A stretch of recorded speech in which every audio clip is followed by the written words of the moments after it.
Mejor hablemos. ¿Qué tal? Muy buenas noches, bienvenidos, les saluda de nuevo Claudia Palacios, estamos ya en Mejor Hablemos, hoy con el presidente de Ecopetrol, Felipe Bayón, para hablar de la gran cantidad de temas que son noticias relacionados con Ecopetrol en estos días. Doctor Bayón, bienvenido. Muchas gracias, Claudia, por la invitación.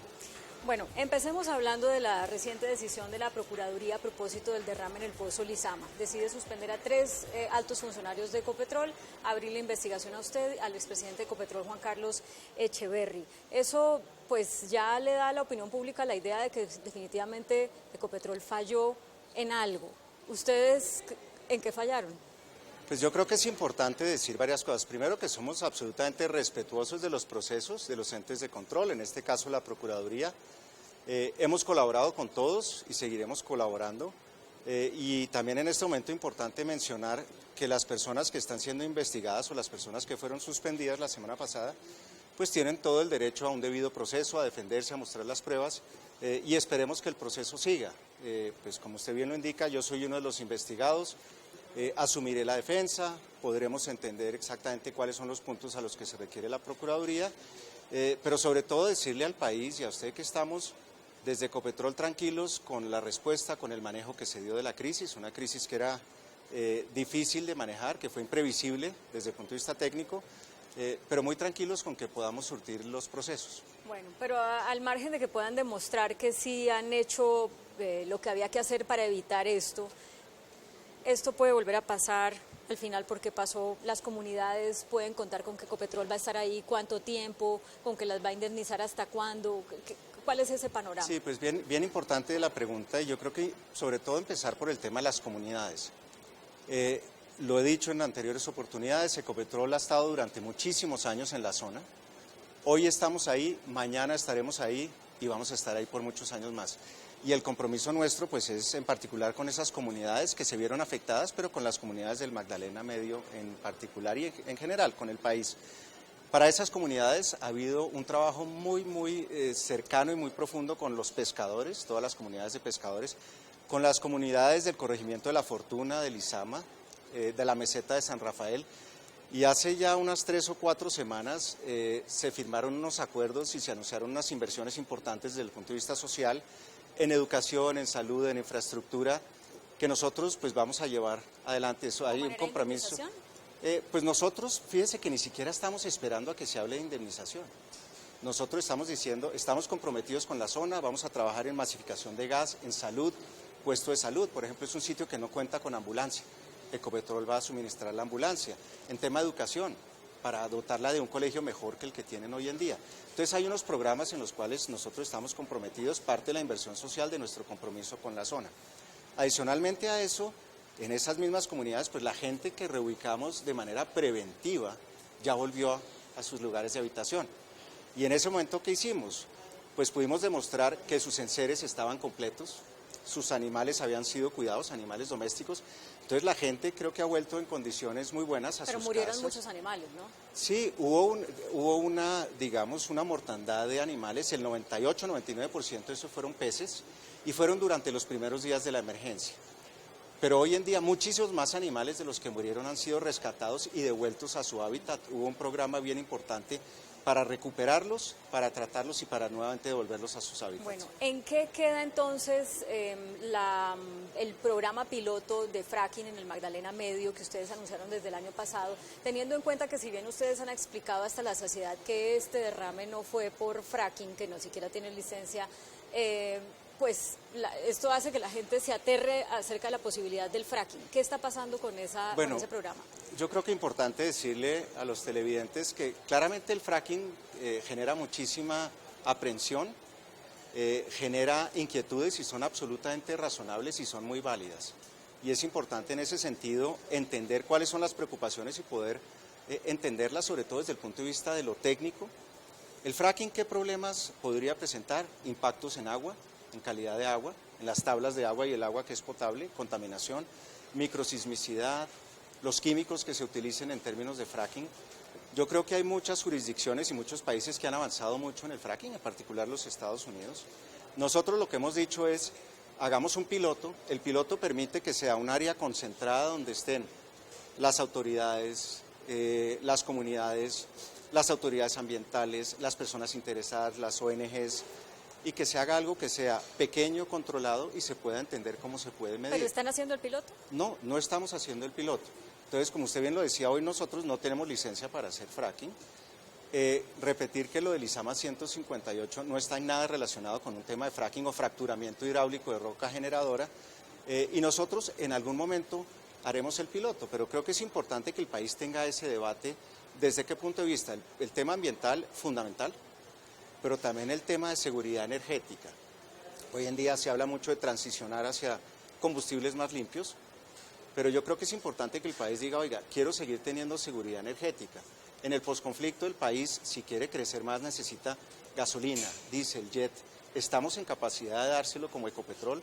El país tiene un sistema de refinación muy importante, pero necesita tener esa discusión. Si quiere tener los combustibles primarios, el crudo, para refinar en Colombia, o si quiere tener que importarlo. Bueno, a propósito de la seguridad energética, pues ya nos metemos en los temas de la campaña política, porque pues en este momento estamos frente a Gustavo Petro, a Iván Duque, y Gustavo Petro claramente ha dicho, yo quiero que Ecopetrol, si yo gano, sea un investigador de tecnologías de desarrollo de energía limpias. Y ya le han hecho firmar un papel los del Partido Verde para que él diga que eso no va a ser así abrupto y demás. Frente a esa posibilidad que el país tiene, usted como presidente de Ecopetrol, ¿le parece que es viable entrar en esa transición sin causarle un desbarajuste al país? ¿Que Ecopetrol tal vez está quedado en la investigación que debería hacer en búsqueda de energías limpias? Pues para entender hacia adelante Ecopetrol qué puede hacer, también entender qué ha hecho Ecopetrol hasta ahora. Ecopetrol en los últimos 10 años le ha dado al país cerca de 200 billones de pesos. En transferencias, en regalías, en dividendos, es mucha plata, en impuestos. ¿Cómo sustituye uno 200 billones de pesos hacia adelante? Entonces, Ecopetrol sigue siendo muy importante desde el punto de vista de las finanzas del Estado, siendo el gobierno o el Estado colombiano el mayor accionista. ¿Qué hemos hecho en términos de energías? Uno, gasificarnos mucho más. Tenemos unos recientes descubrimientos de gas costa afuera. Y el gas, fíjese que si es quemado, si el gas físicamente se utiliza para quemarse en una casa o en generación térmica o inclusive para transporte, es mucho mejor con el medio ambiente en términos de lo que son emisiones de CO2 particularmente y efecto invernadero, sobre el efecto invernadero. Entonces, masificación de gas, bien importante, y el país creo que tiene que hacer mucho en ese sentido. Estamos trabajando en lo que son combustibles renovables, etanol y diésel, biodiesel y etanol. Y también pues hicimos unas inversiones importantes en el Meta y tenemos una planta para etanol y una planta de biodiesel. Y por ejemplo en energía solar, que es un tema tan en boga ahorita, tenemos ya instalaciones que utilizan energía solar y hoy en día tenemos entre 30 y 40 megavatios identificados de proyectos solares que podemos hacer hacia el futuro. O sea, si gana Gustavo Petro, ¿a usted no le preocuparía porque ustedes ya están haciendo lo que Gustavo Petro propone? Pues yo creo que hay que hacer un proceso de transición, pero va a durar mucho. Yo creo que es importante que el país entienda que los recursos que genera una compañía como Ecopetrol, en términos de lo que significan sus ventas de crudos y de productos, en términos de tener ese combustible que necesita el país, hoy uno viaja en avión y los aviones siempre están llenos y hay más aviones y hay más aeropuertos, las vías, ahora que entren las nuevas vías con nueva infraestructura son importantes, pero hay que pensar en unas transiciones ordenadas. ¿De cuánto tiempo sería esta transición ordenada? Pues hoy el país tiene unas reservas de 7.1 años, en términos de crudo y de gas. Nosotros estamos en un programa de hacer crecimiento de esas reservas.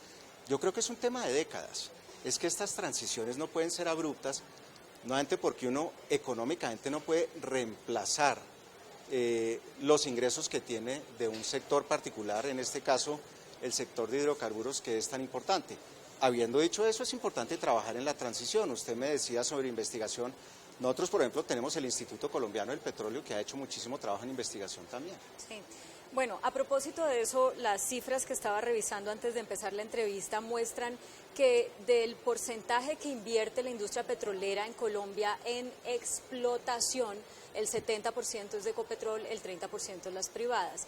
En cambio, en exploración, el 30% es de Ecopetrol, el 70% es las privadas, lo cual lleva a la pregunta de decir, es que Ecopetrol ya tiene claro que esta es una industria en declive, prefiere no explorar más, solo explotar lo que hay y que las privadas se pues se echen el muerto de raspar la olla. ¿Eso es así? No, para nada, para nada. Entonces, ¿por qué esos porcentajes? Ambas cosas son importantes. Pensemos que Ecopetrol es un explorador reciente. Ecopetrol, después de que se hizo la separación en el 2003 de Ecopetrol y la ANH, y después inclusive que salió a bolsa hace un poco más de 10 años, fue que Ecopetrol empezó con una campaña de exploración mucho más fuerte. Históricamente las compañías internacionales exploraban y después invitaban a Ecopetrol a participar de los proyectos. Hoy tenemos casi 400 exploradores en la compañía, tenemos un portafolio bastante robusto. Hemos hecho unas inversiones muy fuertes y descubrimientos en particular en el offshore, en el costa afuera, en el área de Purple Angel y de Gorgon y de Cronos, cerca de Panamá, y en Orca unos años antes, 2014, cerca de La Guajira. Y pensemos también que muchas de las inversiones que hacen las privadas las hacen con Ecopetrol, en contratos con Ecopetrol. Entonces, para nada yo creo que es bueno pensar que Ecopetrol esté ausente de la exploración. Ecopetrol quiere explorar y quiere explorar más, y estamos, de alguna manera yo diría que estamos en la infancia de la exploración como Ecopetrol. La explotación o la producción también es fundamental.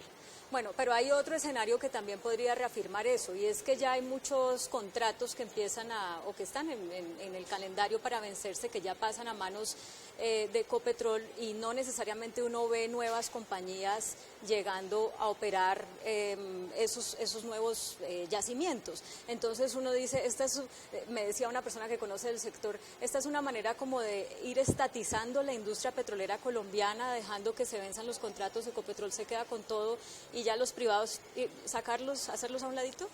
Pues yo creo que no. Yo personalmente creo que es fundamental que tengamos compañías privadas por su músculo financiero, pero sobre todo por el entendimiento técnico que tienen, porque muchas de esas compañías tienen experiencias en otras partes del mundo, en yacimientos que pueden ser complejos, que pueden traer al país y que pueden ayudarle al país y a Ecopetrol a que aprendamos de cosas distintas.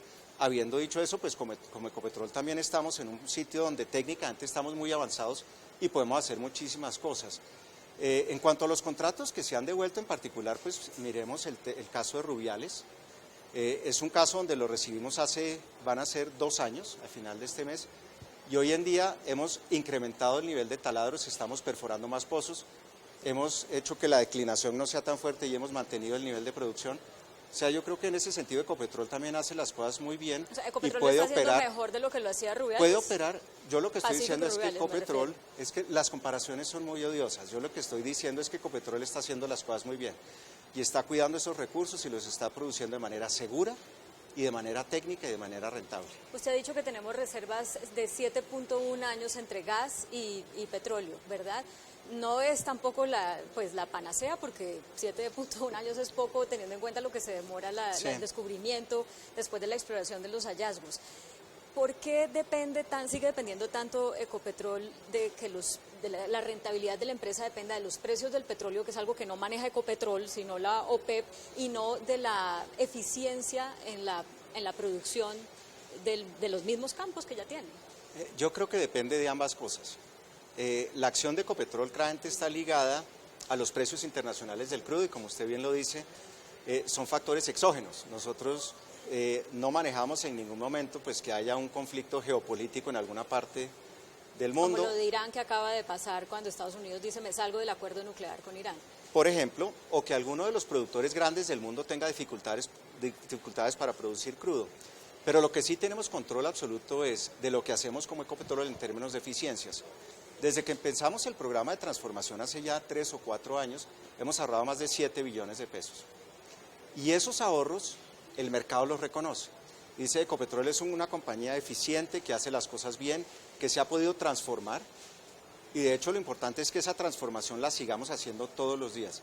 O sea, nosotros competimos con las multinacionales y competimos con nosotros mismos.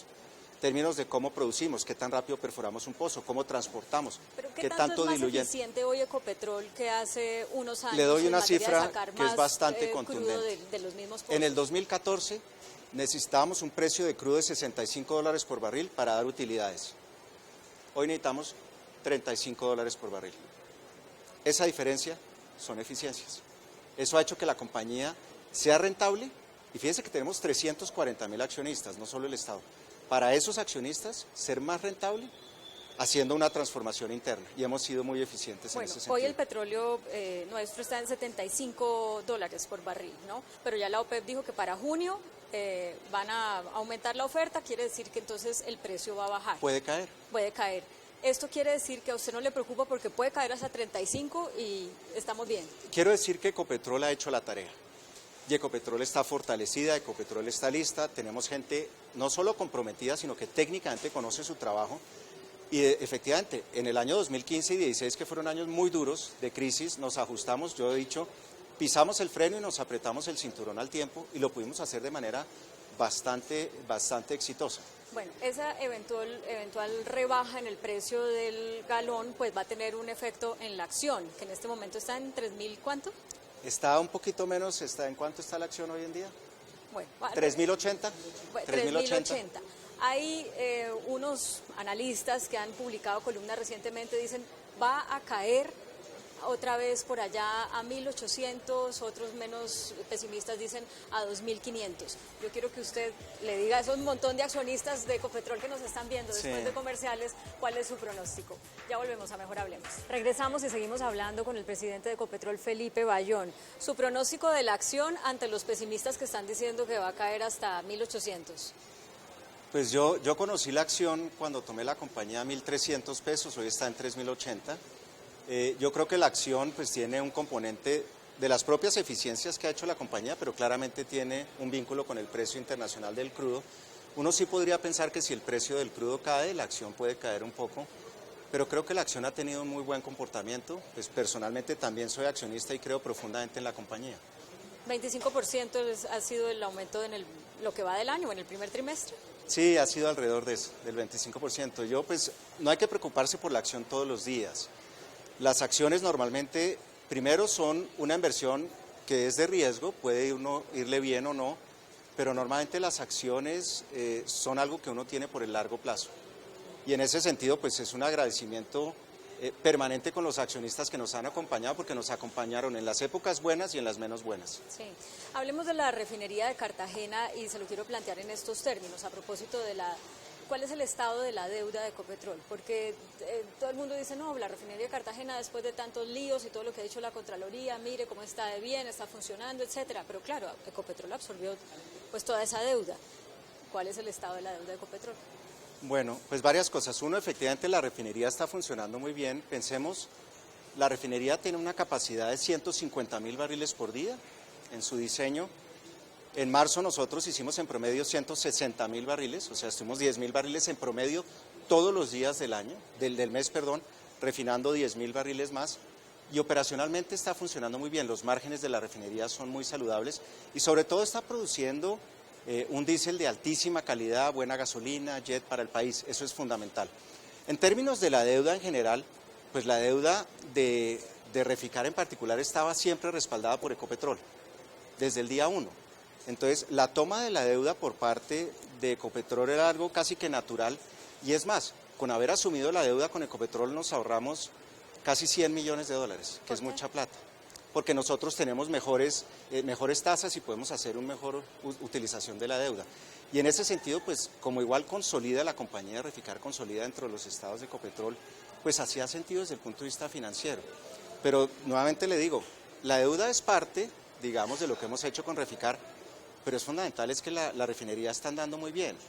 Pensemos que la refinería apenas en octubre del 2015 prendió su primera unidad de las 34 unidades. Y no llevamos 3 años de operación y la refinería está andando bastante bien, nuevamente con buenas cargas, buenos márgenes y muy buena calidad de sus productos. A propósito de Reficar, hace unos días fue noticia que el señor Reyes Reynoso trabajaba, no sé si todavía trabaja, ahorita usted me contará, en Ecopetrol como gerente de proyectos desde su casa. Y bueno, las autoridades encontraron que esto no hacía ningún sentido, que una persona que está siendo investigada por fraude procesal y otros presuntos delitos en los que Ecopetrol ha sido prácticamente la víctima, fuera contratada por Ecopetrol y además pudiera trabajar desde su casa. ¿Qué responde usted a eso? Pues primero que el contrato del señor Reyes Reynoso está suspendido por Ecopetrol, o sea, el señor no está trabajando para Ecopetrol. Y la semana pasada hubo una decisión, o pues hubo una audiencia en el sentido de que efectivamente no se le permitiera trabajar y entiendo pues que dentro del proceso judicial hay un proceso de apelación y demás, pero con nosotros como Ecopetrol ya tomamos la decisión y él está suspendido. Claro, pero la pregunta es, ¿por qué lo contrataron? Porque cuando lo contrataron, pues ya estaba el proceso en su contra. Y para las autoridades no hace sentido ni siquiera que hubiera sido contratado y mucho menos que lo hubieran dejado trabajar desde la casa. No, y entiendo la pregunta y claramente, pues primero no hay una condena en firme contra el señor Reyes Reynoso, entiendo, pues hay una investigación y jurídicamente se vio que era posible que el señor trabajara, sin embargo, pues después de un tiempo tomamos la decisión y suspendimos el contrato. Pero cuando suspendieron el contrato fue porque vieron que ya las autoridades habían prendido unas alarmas, con anterioridad, o ustedes mismos dijeron esto como que no se ve pues bien. Tomamos la decisión nosotros, fue una decisión autónoma y las decisiones judiciales fueron con posterioridad a la toma de la decisión por parte de Ecopetrol. Doctor Bayón, ¿cuántas personas hacen teletrabajo en Ecopetrol? Uy, una buena pregunta, pero no sabría, sé que hay gente que trabaja eventualmente, fíjese que ahora estamos nosotros con un tema de flexibilizar un poco la manera como trabajamos, trabajar de manera distinta, trabajar de manera más eficiente y el teletrabajo pues es algo que se está imponiendo en muchas partes del mundo, inclusive con todo el tema de inteligencia artificial, todo el tema de comunicación digital, de maneras diferentes de trabajar es algo que estamos viendo, pero no tengo exactamente el número de cuántos están teletrabajando hoy en día. Un trabajo como ese, el del señor Reyes Reynoso, que era gerente de proyectos, ¿verdad? ¿Se puede hacer desde la casa? Sí, hoy en día los trabajos, muchos se pueden hacer desde la casa. Fíjese que uno tiene la percepción, sobre todo pues uno que tiene un poco más de años, a mí muchas veces me dicen que yo soy de la era del pre-internet, antes de que el internet se hubiera inventado. Pues hoy en día hay muchas cosas que se pueden hacer de manera remota. Por ejemplo, el año pasado la costa sur de los Estados Unidos, la costa del Golfo, tuvo un impacto muy grande por el huracán Harvey y la gente tuvo que irse a trabajar a las casas. Hoy en día muchas compañías no volvieron a abrir sus edificios después de repararlos porque vieron que la gente era más eficiente desde las casas. O sea, sí se puede hacer, pero nosotros yo creo que todavía estamos lejos en el país de hacer un teletrabajo de manera masiva. Cierro el tema del señor Reyes Reynoso con una pregunta para usted como presidente de la compañía. ¿Reconoce que fue como imprudente darle ese contrato? Yo creo que lo que es importante es que hemos trabajado con todas las autoridades, suministrando la información, estamos colaborando. Nosotros como Ecopetrol, pues como usted bien lo decía, pues somos víctimas del proceso. Y como le digo, por eso, si son víctimas, contratar a alguien que está investigado por ese proceso. El contrato está suspendido en este momento. No, pero yo me refiero a la contratación, no a la suspensión. Pues yo creo que en su momento se podía y después tomamos la decisión de que se suspendiera el contrato y así actuamos. Bueno, se me va acabando el tiempo, pero no quiero dejar de tocar el tema de Transmilenio, porque se ha dicho mucho en estos últimos días si Ecopetrol sí está en la capacidad de suministrar el Euro 6. Euro 6. Es el combustible que necesitan estos buses, ¿sí o no? Sí, la respuesta es un contundente sí. De hecho, estuvimos reunidos con el señor alcalde hace pocos días, estamos reunidos con las directivas de Transmilenio también. Decirle al país y decirle a Bogotá sobre todo, ¿tenemos la capacidad de entregar el combustible Euro 6? Sí tenemos la capacidad. Si reemplazan los 1.400 o 900, los buses que sean, estamos en capacidad de hacerlo. También estamos en capacidad de suministrar el gas. Si efectivamente hay buses que van a moverse con gas, porque puede ser una combinación de eléctricos, gas, diésel, Euro 6, estamos en capacidad de suministrar el gas o el Euro 6 para los buses que sean con diésel. Bueno, entonces ahí no hay mucho más que decir. Ustedes anunciaron hace, ¿cuánto fue? Lo de los 2 bloques en México. El año pasado. El año pasado. Estamos frente a ya que Ecopetrol ha abierto pues su margen de acción a la exploración fuera de Colombia, ¿estamos frente a otro hallazgo importante o son contratos de exploración? Tenemos que hacer sísmica y después tendremos que hacer perforación de pozos. Pero yo creo que lo importante es que, como usted bien lo dice, estamos mirando hacia afuera. México es un país absolutamente atractivo, tenemos pues una relación muy buena a nivel de países, pero a nivel de compañías también, con Pemex. Y yo creo que Ecopetrol puede aportar mucho en esa relación con Pemex y con Petronas, que es la otra compañía, la compañía de Malasia, pero también aprender mucho. En últimas, ¿qué queremos nosotros? Que el offshore colombiano, la costa fuera colombiana, con los descubrimientos y con algunas otras cosas que tenemos en trabajo en este momento que estamos trabajando, pues podamos hacia el día de mañana desarrollar el offshore colombiano y generar capacidad, técnicos, servicios, un montón de cosas para desarrollar el Caribe como una provincia petrolífera importante. ¿Pero hay otro hallazgo de esa magnitud en el panorama o por ahora? Estamos trabajando en prospección, nosotros estamos trabajando en definición de prospectos, tenemos algunas cosas interesantes y pues primero tendríamos que perforar, pero sí tenemos cosas que estamos mirando. Un poco la pregunta que me hacía hace un momento, Ecopetrol quiere explorar y quiere explorar más, quiere aprender más y en últimas pues quisiéramos en algún momento convertirnos en un operador de costa afuera también. Es Felipe Bayona, el presidente de Ecopetrol. Se quedan un montón de temas por fuera, sobre todo porque cada uno requiere mucha explicación, porque no es como del conocimiento diario de todos nosotros, pero le agradezco mucho su tiempo y sus explicaciones. A usted muchas gracias por la invitación. Bueno, a ustedes también gracias por acompañarnos. Nos dejamos como siempre con el adelanto de las caricaturas que serán publicadas mañana en El Tiempo Impreso y en eltiempo.com. Que tengan feliz descanso.